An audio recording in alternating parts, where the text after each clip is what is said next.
Okay, so we're holding on the last lecture of the series about morality and bioethics. Tonight's topic is the art of compromise. And it's not just about compromise on moral issues, even though we've spoken a little bit about that. It is about the importance of this concept called compromise in all aspects of our life. I believe that this is truly the more important lecture of the entire series, and a very important lecture in itself.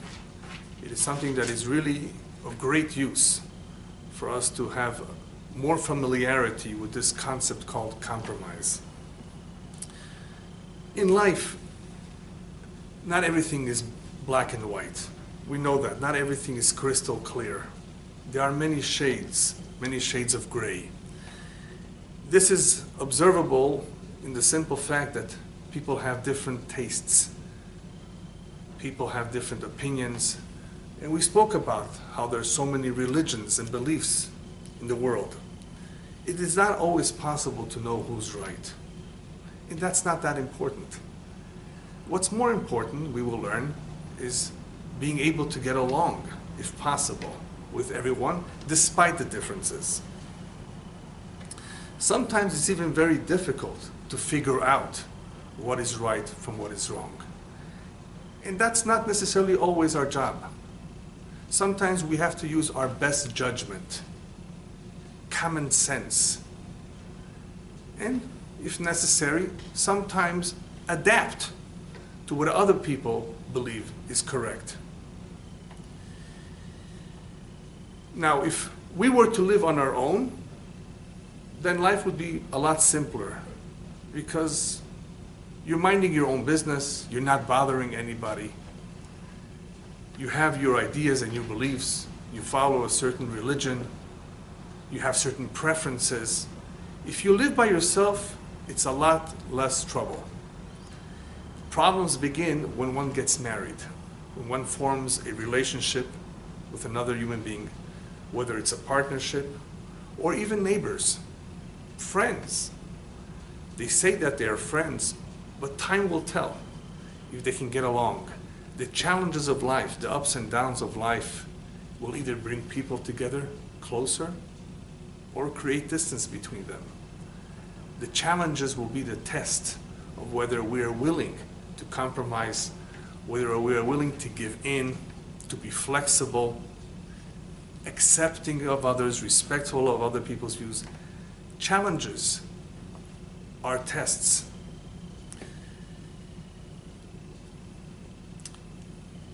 In this big ocean of many opinions and beliefs, it is difficult to get along. It's not easy. And that is why we turn to what the rabbis have said, to the very, very good advice that they have given us on how to navigate this large ocean. A lot of good advice can be found in Ethics of Our Fathers, Pirkei Avot. One can find very valuable advice in Solomon's famous book, Mishlei, Proverbs, Kohelet, Ecclesiastes. And for those of you who recall, I've given classes on many of those books. Some of them are on the internet, under Ecclesiastes or Ethics of Our Fathers. And God willing, with time, more and more will be uploaded. Very valuable lessons. Every time I myself review it, I'm so impressed, I'm so inspired. And I say to myself, look at Solomon's wisdom. What was right once upon a time, what was so true back then, is still applicable. The names have changed, but people are pretty much the same. Similar challenges and similar problems, and therefore very valuable advice that could be very useful, very beneficial to us in many areas of life. So the rabbis gave us advice in order to be able to navigate the seas, in order to be able to get along. It's not easy. One of the things that they tell us, "L'olam yeh adam rach kekaneh, ve'al yeh kashe ke'erez."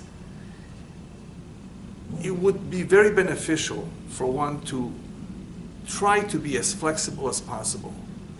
Be as easygoing or as flexible as a reed.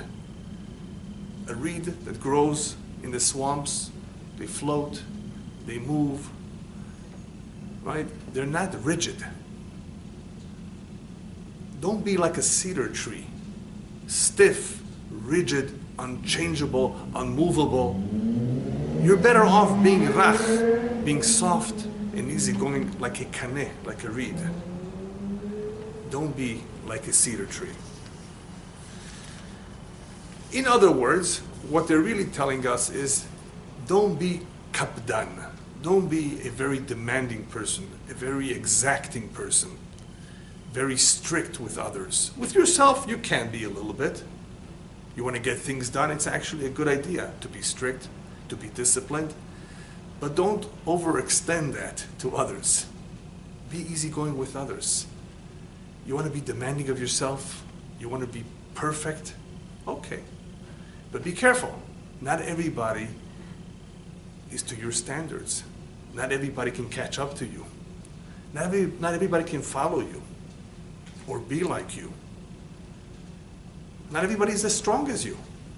So don't expect of others the same that you expect of yourself. Be easygoing with them. In other words, flexibility will get you farther in life than rigidity, than stubbornness. Why are they telling this to us? What's the point here of being soft and easygoing so you can get along with people? Yes, partially it has to do with getting along with people. That's very important in life. But it's not only about that. We're talking about refinement of character, on which there's a whole series. Part of man's job on this world is to refine himself. Life is about spiritual growth, not just about eating, sleeping, and having a good time. If we grow spiritually, we can become closer to God. We can accomplish a lot more. So refining one's character, working on one's midot, is very, very important. It's part of our life. And then there's something that many are unaware of, totally unaware of. How we behave down here below with our peers, how we interact with others, how we judge others, that is how they will judge us upstairs. We are being judged, we are being observed, and sometimes the question will be, how should we judge him? How should we look at him? Should we give him the benefit of the doubt? Should we be easy with him or harsh? Well, let's see how he was with others. How is he with his spouse? How is he with his friends? How is he with his partners? With those that he interacts. He's tough, he's strict, he's demanding of them. So will we be. The attribute of justice, which judges midah keneged midah, measure for measure, says he's strict, he doesn't give in, he doesn't compromise, he's not flexible, neither will we be. We will do exactly what he does. Or he's kind, he's forgiving, he gives the benefit of the doubt. So will we. Just for this alone, it pays to be easygoing and to be forgiving and flexible with others. What do we see so far? Based on all that we have said, that peshara, as it's called in Hebrew, compromise, is something of great value. It's not only because it's correct and because it's desirable. What people forget is that compromise is one of the best ways of resolving problems. It's good, it sounds nice, it makes sense, but it's not only because of that. It's actually a very powerful way, a method of resolving very complicated problems.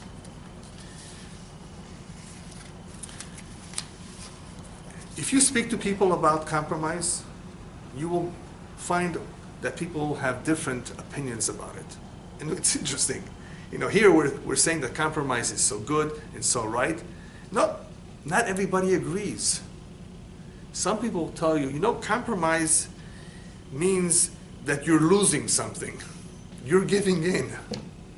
They see it as you're being weak. Is that true? Is compromising being weak? No.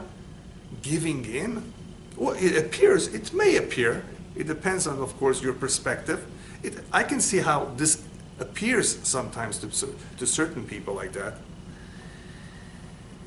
Then there's others who ask the following question. Since we're talking about morality here, can there be something called a moral compromise? How could there be a moral compromise if this is exactly the opposite of what we call moral integrity? Integrity, also a very powerful and important concept, right? Moral compromise, that means the one is prepared to compromise on his morals, moral values. Can there be something like that? Isn't that an oxymoron? You know, it was a contradiction, a moral compromise. So you have people who question this whole concept of compromise, whether it is something that is workable or desirable. But in answer to this question, is there something that we can call moral compromise? The answer is yes. When? When there's a greater and higher moral responsibility. Of course, usually not. I mean, it's obvious that we very, very much emphasize, encourage something that we very much value, and that's integrity. Integrity, I mean, I think we all can agree on that. But at times, maybe not too often, but at times, yes, we may sacrifice something that we believe in, that we cherish, for a greater cause. What could be a greater cause for which we need to sometimes sacrifice or compromise? Shalom, salam, paz in Spanish. Gadol Shalom, the rabbis tell us peace is very, very great. Peace is so important. The sanuya machloket, and divisiveness, disputes, is to be detested. Shalom is something to always strive for. So if we're talking about shalom bayit, peace at home between husband and wife, yeah, that is one place where there's a need for compromise, simply because one is a man and one is a woman. I mean, the man has to learn very, very quickly that his wife is going to have at least 30 pairs of shoes. At least. He's going to have to learn very quickly that she's different than him. She's going to have to learn how he's different than her. They speak two different languages. You know, when it comes to languages, there's a whole area in linguistics called intelligibility. Certain languages are intelligible. In other words, they're different, but you can understand a little bit of each other. Some languages are more intelligible, some less intelligible.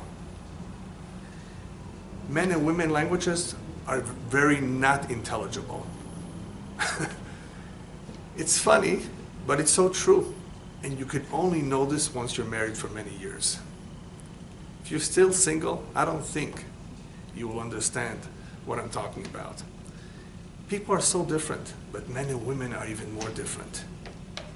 And that's something that we have to come to terms with. The sooner the better, to avoid all the rifts, all the misunderstandings, all the issues, all the troubles that many times men and women have only because of their inherent differences. They're both so beautiful and special, each one in their way, and it's not that they can't get along. They have to get to know each other. Speak the other one's language. Learn. Before you get married, learn as much as you can. So the rabbis tell us, shalom, peace, is of great importance. It's so important that God agreed for his name to be erased in the waters that are going to be given to the sotah to drink. If you read the Torah, there is an incident there of a possible problem that can arise in life where a husband suspects that his wife cheated on him, betrayed the trust, suspicious activity. If it's true, then they can't continue living with each other. It's the end of the game. It's the end of the relationship. Now, by the way, I'm going to stop over here and add to all those who are already thinking and who are ahead of me. But wait a minute, what if the husband cheats? The same thing. Okay, the same is true if the husband does something that is wrong and betrays the trust of his wife. But with the woman doing it, it's more sensitive. She's the one that bears the children. It is a lot more sensitive than if the man goes off with someone else. It's the same betrayal. It's wrong. It is perhaps grounds for divorce, but that's not the issue here. Here, there's a certain sensitivity with the woman who bears the children going off, and perhaps the child's going to have a totally different father. So it's a lot more sensitive. Now, the Torah has a goal, and that is, just because this man suspects doesn't mean he's right. A lot of men suspect. All day long, they suspect. Yeah, they're suspicious. Extremely so. So the Torah, in order to restore the peace and the harmony, the peace in the home, has a whole procedure of what needs to be done to bring this woman to Jerusalem, to the Kohen Gadol, to the high priest. And they make her swear, and they warn her what is going to happen to her, God forbid, in case she did commit a sin, a transgression.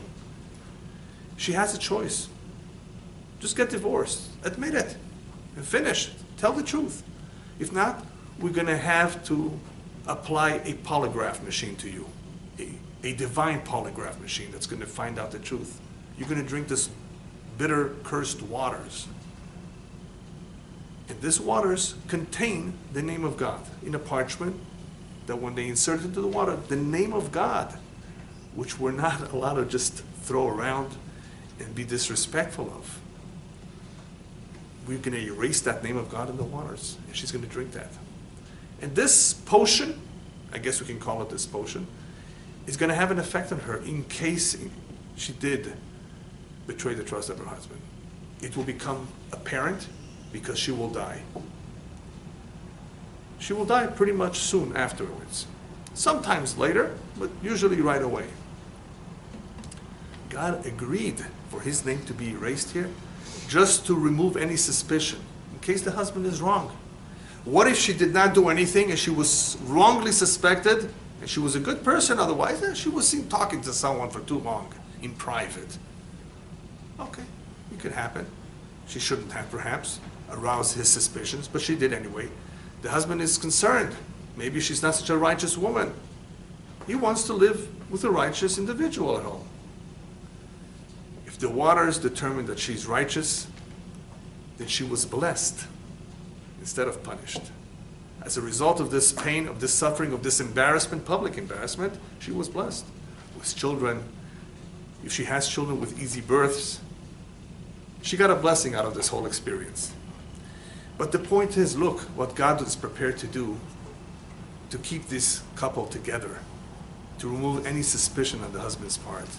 Some men are very macho, if I can use that word. You know, they're very strict, they're suspicious, and this could lead to all kinds of consequences. And it's not fair, it's not right. A man has to be very careful in how he treats his wife so that he does not damage the relationship in such a way by either saying or doing something that is totally wrong. Even though we are praising this compromise, we say that it's very important, it doesn't mean that you compromise everywhere at all times. There are times that we're not going to compromise. The Torah tells us not to compromise when it comes to idolatry in the land of Israel. Remove it, uproot it, destroy it. It sounds vicious, it sounds cruel. It requires sometimes war. People die, yes. But if you don't handle it properly, it's going to hurt you. It's going to hurt you spiritually. It's going to cause you tremendous damage down the line. Therefore, remove it. Don't compromise. You can't give in. Otherwise, you lose. This is an example of where if you give in, you lose the battle. It's a battle of good against evil. It's a battle where the Torah is telling us to fight, not we are doing it on our own. That's very, very different. The Torah, who is for peace, who tells us to strive for peace, to call out even to the enemy let's go ahead and make peace and live together. This same Torah has certain conditions, some strings attached. There can be no idolatry. There cannot be anything that is different, that is opposed to your beliefs. But what do you mean, are we supposed to be tolerant? Yes, to a point. Not when this will destroy you. This will destroy you? What, are you going to volunteer? That is a red line, as they call it. In Hawaiian culture, compromise is a healthy way to end a conflict. I was reading about it recently, and I wonder why. Why is it so important? Why is the compromise an important way to end, a healthy way to end a conflict? And this is what they say. Because by them, compromise focuses on restoring relationships that have been damaged by conflict. They are interested in restoring relationships that are damaged. And generally, it is considered more important to restore those relationships than how much of a fixed pie each side will get. Restoring relationships is a priority. That's more important than how much each one gets. Yes, I think that is something very, very special. On the other hand, if we're talking about principles, very, very important principles in life that we cannot compromise on, that's different. So we have to know when yes and when not. So getting back to those who claim or who feel that compromise is a weakness, we need to remember that most of the time it's not a weakness. Yes, maybe sometimes a person gives in very quickly, very easily. It could be seen that way. It could be perceived as a weakness, but most of the time compromise is definitely not a weakness. What is a weakness? You want to know what a weakness is? Extremism. Extremism is a weakness? Yeah. The guy who's an extremist has tunnel vision. So he doesn't see the whole picture. He doesn't have tolerance for others. That's weakness. The same true with somebody who's very, very stubborn. Somebody who's very, very stubborn and not flexible enough, it limits him. It limits a person in life with who he can get along with, dealing with problems as they arise in life. A person that insists on his way, only my way or the highway, they say, yeah, can easily make mistakes right and left. An individual who insists on his way does not allow himself to see the views of others, the ideas of others. You need to be tolerant. You need to be accepting in order to be able to see a bigger picture. So what are the benefits of compromise? The immediate benefits of compromise, other than solving a major problem, is the fact that if a person has the willingness to compromise, he will be interacting with others. Because to compromise means that you're going to be negotiating, you're going to be talking. So this interacting with others is a great benefit in itself. It will allow the individual to actually hear the views of others. Oh, I didn't know that. You know what? I can see where you are right in saying what you're saying. He was close to that before he agreed to compromise. He only saw what he thinks. Once people agree in principle to compromise, and they sit down and they go about it, that interaction will enable them to hear other people's views and to see perhaps the truth in those views. They will learn about the needs of others, which they couldn't have if they were not willing to compromise. So this in itself is a great benefit. Interact with people, listen to other people's views and beliefs. Perhaps you'll learn something. What about litigation? In litigation, they say, there's a famous saying that compromise is the best and cheapest lawyer. think this is something that many can agree on. If they've gone through litigation, it really pays off. It's terrible what they're charging these days, the lawyers. By the time you're finished, they took all the money away. There's nothing to claim. Even if you won, even if you're right. Unfortunately, the system is not perfect. What can we do? So therefore, compromise may be the best solution. But in life, generally in life, we strive for the best. We really want to have the best relationship possible. I think everybody wants that. Everybody's entitled to that. Why not? To have the best relationship possible, the best partnership possible, which by the way is not easy either. Partners. Everybody, however, does aspire to have a smooth relationship, a good relationship as best as possible. But in real life, it is not always possible. Why not? Because no one is perfect. And there's no such a thing as an idyllic situation. There's no perfect.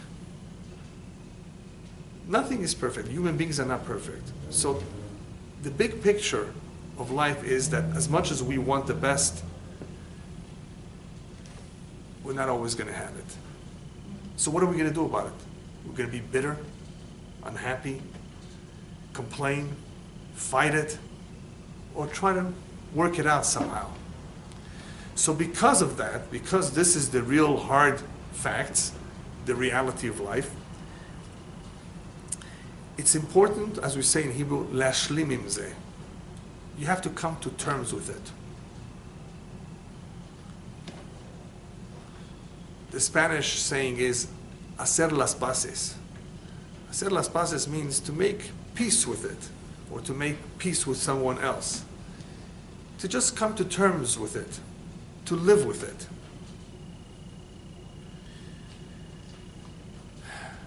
And the question is, why? Am I not taking a risk? If that other person is not perfect, if that other person has some issues, if I have to be given in all the time or many times, is it really worth it? I mean, there's a risk. It may not work out at all. Then why give in? Maybe look for something that is more perfect, if there is such a thing. There's a risk involved. When we're settling for less, there is a little bit of risk involved. But you know what? Life is about risks. If you don't take certain risks, you're not going to get ahead in life too much. In Portuguese, for those of you who may know the language, there's a famous saying, que não arrisca, não petisca. Whoever does not venture, does not gain. I think that would be the best translation in English.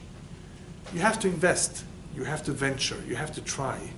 Otherwise there will be no gain. You understand this idea? There has to be a little bit of a risk. It's not the end of the world. On the contrary, that may be the only way that you'll come out ahead. Marriage is a risk. Sure. Every business is. Buying a house is a risk. The whole life is a risk. But you have to take this risk. You have to jump in and make sometimes certain compromises. But I don't know if he's the right man for me. I don't know if she's the right woman for me. Leave it to God. I mean, you do your job as best as possible in looking into the shidduch, looking into this potential relationship. You know, it could work out based on, is there at least chemistry, similar values, common beliefs, right? Try to figure out as much as you can on your own. Do some homework, research, go out, get to know the person. Do everything naturally, as best as possible, that is humanly possible. We're not prophets. We can't tell the future. There's no way to know what this person really will be like. And even if we know 100% what they're like right now, people change. They were so sweet when I first met them. Well, met her met him. They were so sweet, and they were.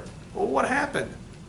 Well, men tend to gain weight after they get married, Some of them will go bald, And the women too. At some point they will have wrinkles. Are you going to stop loving him or her because of those little details? Of course not. But what can damage the love is the lack of respect. Lack of respect. That's a no-no. That's dangerous. Well, why is there a lack of respect if they were in love with each other at the very beginning? What did we say earlier? Life has ups and downs. Life has challenges. Life takes people and changes them in all sorts of ways because of what we are exposed to. The challenges will determine if we are true friends or not. When do you know if someone is a true friend of yours? In time of need. He always smiles, especially if you buy him something. Will he be there for you when you need him?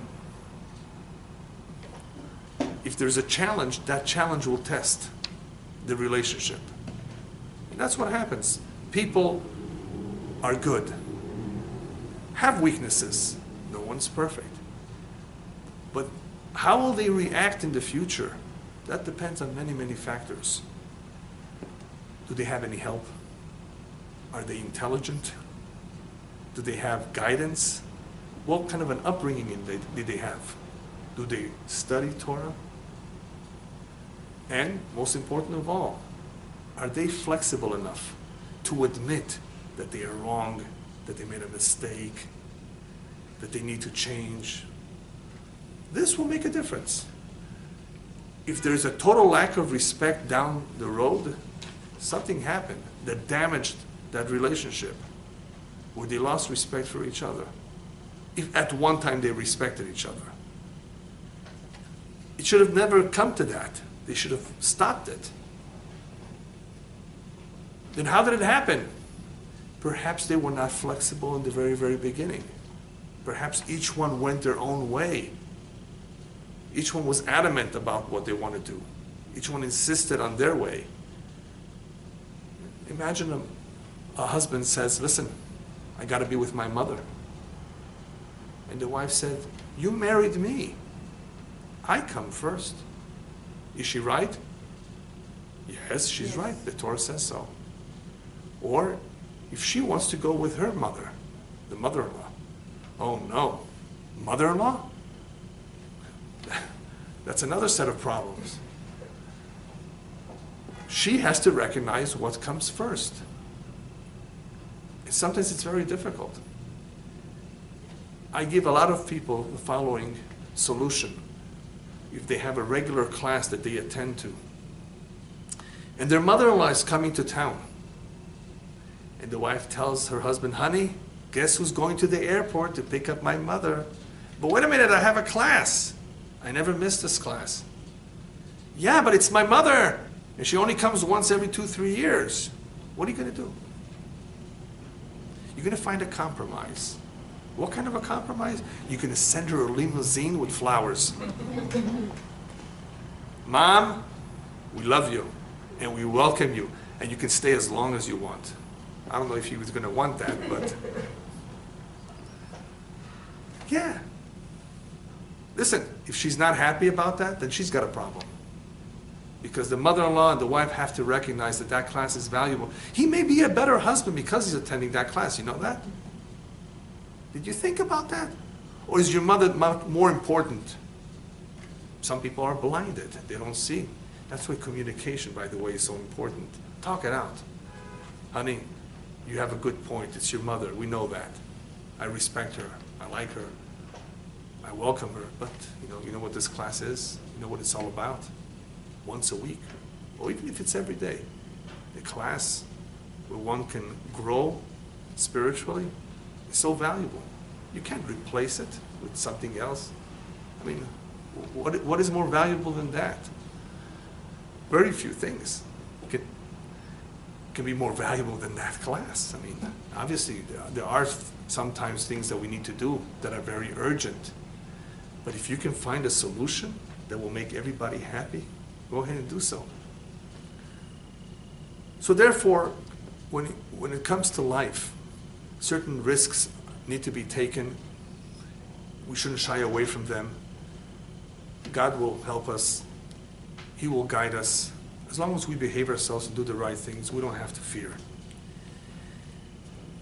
The immediate benefits of compromising in one's home will be that we will avoid a lot of strife, a lot of frustration, a lot of confrontation, unnecessary issues that plague the homes of many these days. So many homes are falling apart because of these issues of a lack of respect, a lack of willingness to compromise, to be flexible. The bottom line, therefore, is that a compromise creates an air or an ambience of peace and hopefully eliminates the potential for confrontation.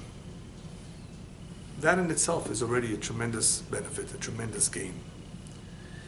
Because of that, because of what compromise can achieve, the Torah is very emphatic about seeking compromises.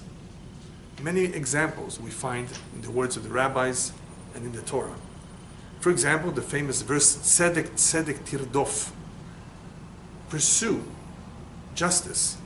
Why does it repeat the word justice? Tzedek Tzedek Tirdof. We are told the Torah is insinuating here that there are times when you need to carry out justice, you need to apply the law, and there are times that you need to seek a compromise. A compromise is sometimes the best way out of a certain problem. And in many ways, it is the preferred way of resolving it. A difference in opinion between two individuals or in litigation.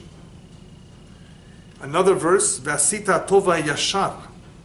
You shall do that which is good and that which is right. What's the difference between that which is good and that which is right? What is it talking about here? What is it adding? What is it telling us more than what we already know? To be fair and to be just. It's telling us it includes compromise, that sometimes, even though you are right, the correct thing to do is to compromise, or to do lifnim meshurat adin, to go beyond the letter of the law, beyond the requirements of the law. He owes you a lot of money, but he can't pay it. He lost all his money. He really did. He's not lying. He's broke, and it's very hard for him to get a job. Perhaps settle for a little bit less. Compromise. Don't insist on every penny. The peace and the harmony is much more valuable than the dollars. People don't understand this. You know how many people fight about every penny? It's only money. You're not going to take it with you. Oh no, it's a principle. What principle? There's a greater principle here called peace, shalom, harmony, brotherliness. That is more important. Rabbis tell us in the Talmud, Eze mishpat sheyesh bo shalom. What is justice that contains within it peace? Bitzua, as they call it in Aramaic, or Beshara in Hebrew. Compromise. That is justice that contains within it peace. Judges are told to attempt to reach a compromise before they become acquainted with the facts, before they know how to judge and how to rule, before they know what the verdict will be, before they begin to assess the situation. An effort should be made by the judges to try to get the parties to settle, to compromise. The Midrash says, in choosing judges, if you recall in Parshat Yitro, the father-in-law of Moshe tells him, you need people to help you to judge.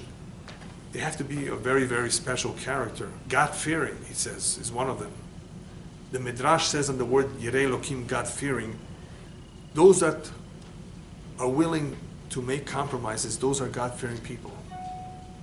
Not individuals who want to show off how much they know, and how knowledgeable they are, and how sharp or astute they are in figuring out who's right and who's wrong. No, God-fearing means those that know how to make a compromise. We are right now in the midst of the 3-week period for which the Jewish people mourn over the destruction of both temples. The second temple, the rabbis tell us, was destroyed because of sinat chimah, baseless hatred. Baseless hatred means a lack of respect, a lack of empathy for others. People did not care for each other.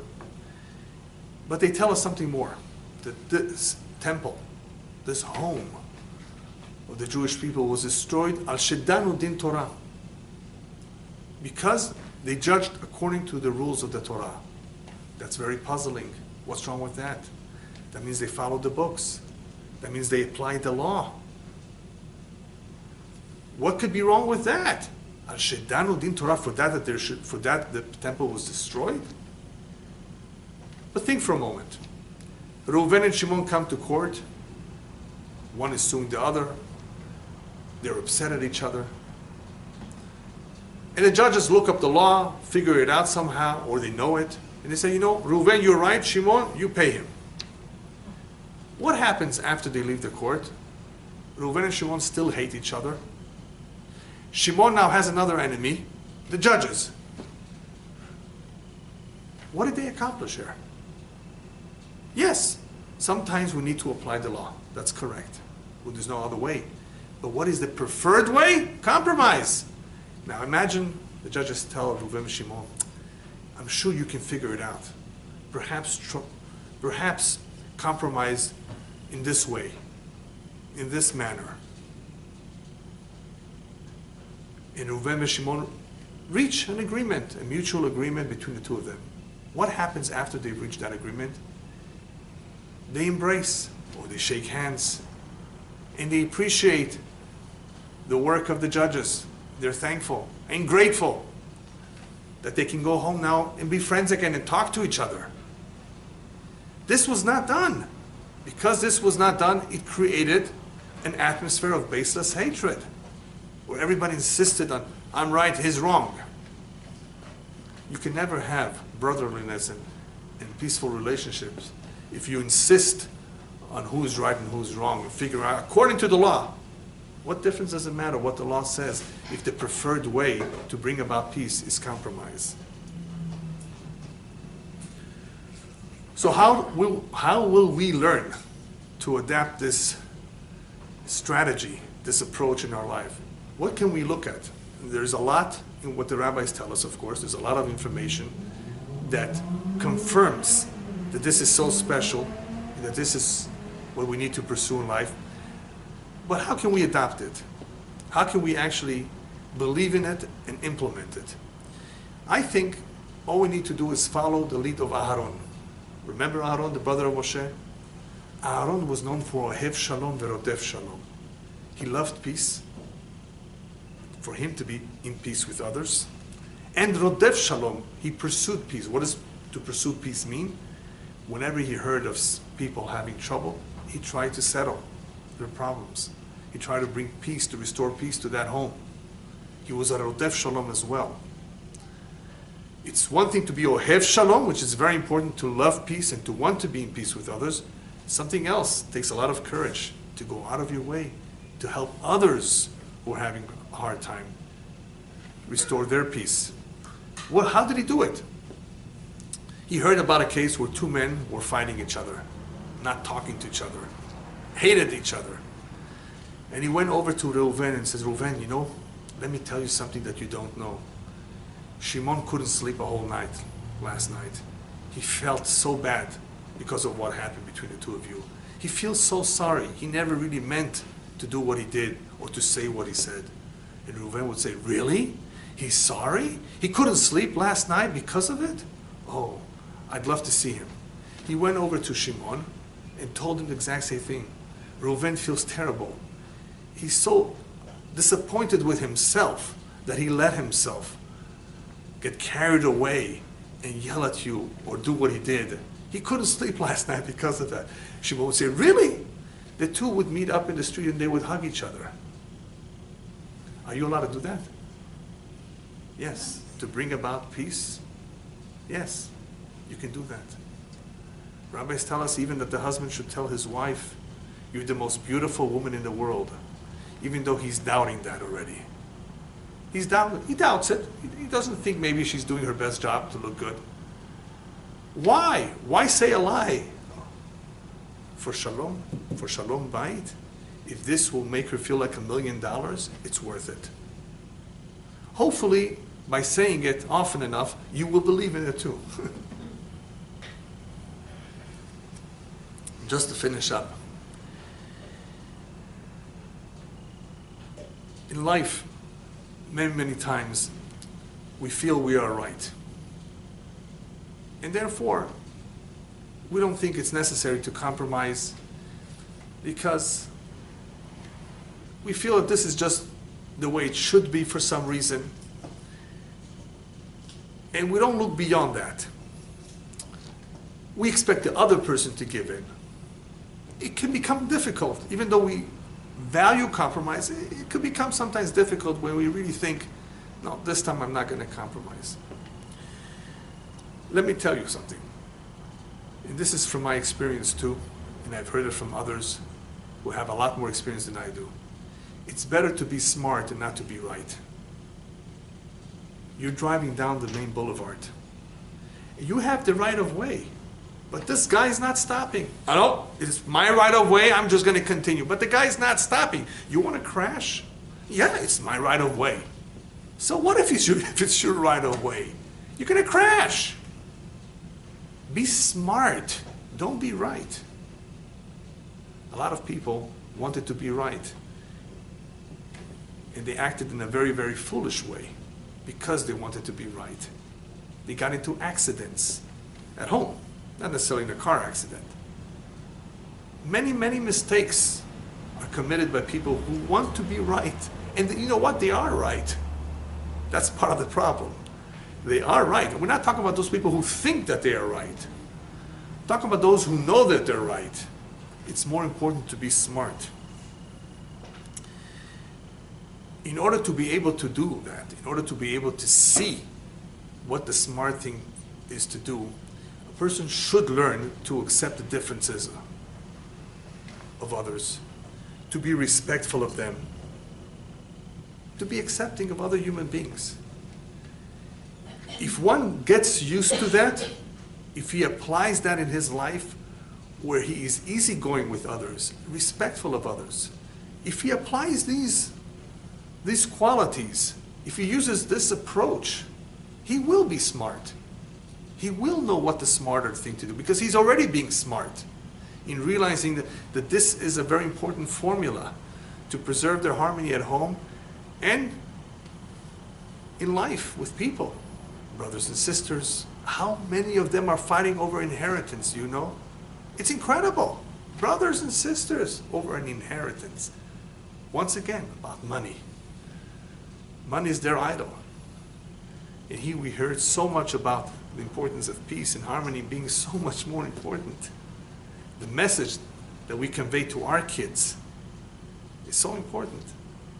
If we value money, this is what they're going to value. If we value peace, hopefully this is what they will value. So we want to impress upon others these values. We want them to emulate the ways of the Torah. We want them to adopt this into their life. Then we have to set an example. And if more people would apply this in their life and be more easygoing and more flexible and more accepting of others, then God willing, B'ezrat Hashem, we will all be blessed with what Hashem blesses the Jewish people. Hashem oz le'amo yiten, Hashem yevarech et amo b'shalom. May God bless all of us. Amen.